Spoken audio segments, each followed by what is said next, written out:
Et le lancement du projet Appui à la justice financé par le Programme des Nations Unies pour le développement a été organisé ce matin dans la salle de réunion de l'Institut des études diplomatiques.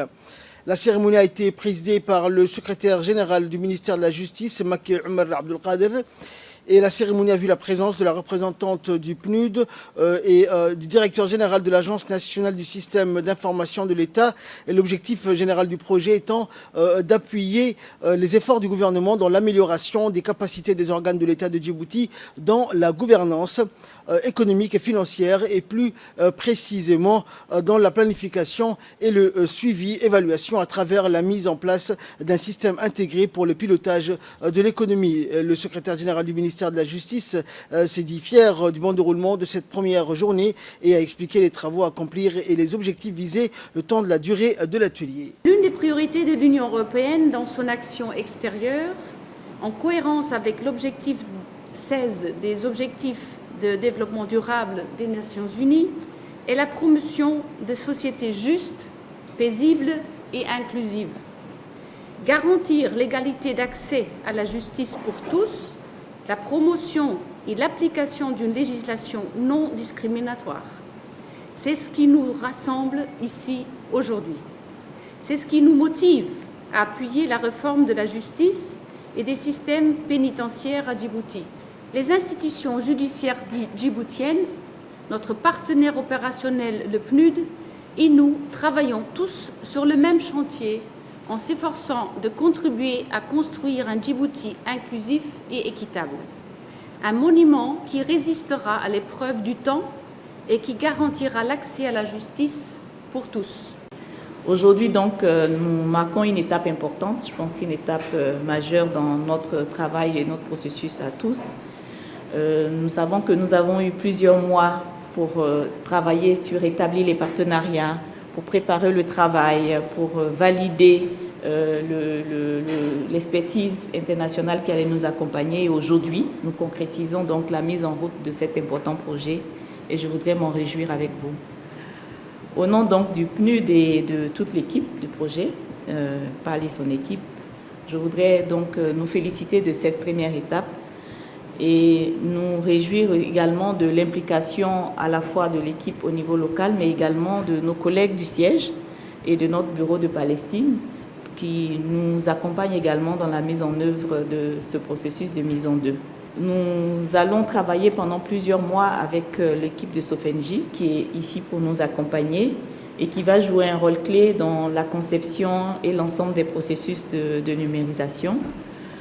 Dans le cadre de ce projet mise en deux, avec vous, avec nos partenaires qui sont autour de la table. Nous avons tenu néanmoins à profiter de l'occasion de leur présence également de ce travail pour valoriser également l'expertise nationale. Et c'est pour cela que dans le processus de travail, nous allons confier un certain nombre de travaux, la programmation, l'installation, etc., à des informaticiens, des experts nationaux, des entreprises djiboutiennes, pour aussi profiter de cette expérience et partage d'expérience. Parce qu'à la fin de la journée, ce que nous recherchons, c'est le renforcement des capacités nationales. Mesdames et messieurs, c'est une entreprise majeure dans laquelle nous nous engageons tous ici, mais beaucoup plus, c'est une entreprise majeure pour Djibouti.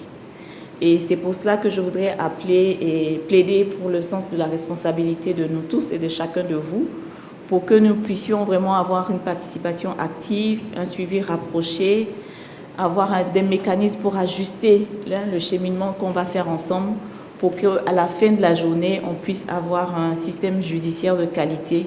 Donc, dès le début des travaux de collecte d'informations pour la phase d'étude préalable, l'Agence a apporté aux partenaires techniques, notamment à l'Union européenne, le PNUD, les éléments d'information sur l'écosystème national du numérique en termes d'enjeux, des défis, mais aussi des potentiels.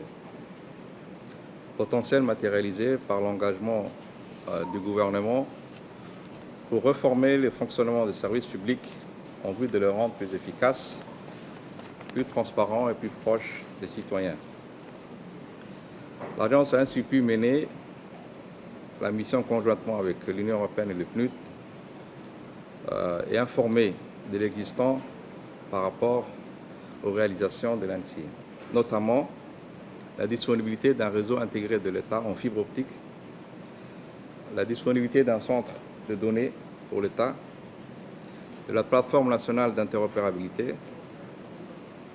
et l'infrastructure nationale à clé publique, entre autres, pour ne citer que les chantiers les plus importants. L'agence a pu établir avec le concours des institutions publiques et privées, aussi élaborer une stratégie nationale en matière de cybersécurité.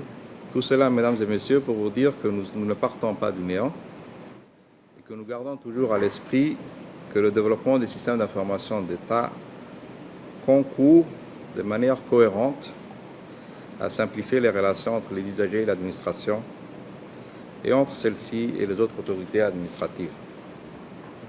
C'est dans ce contexte que s'inscrit le rôle joué par l'ANSSI dans le cadre des travaux du déploiement de la solution MISAN. Nous comptons à vous réitérer, Monsieur le Secrétaire général, au nom de l'ANSSI, que l'ANSSI continuera à apporter son soutien technique et reste engagée dans la concrétisation de ce projet.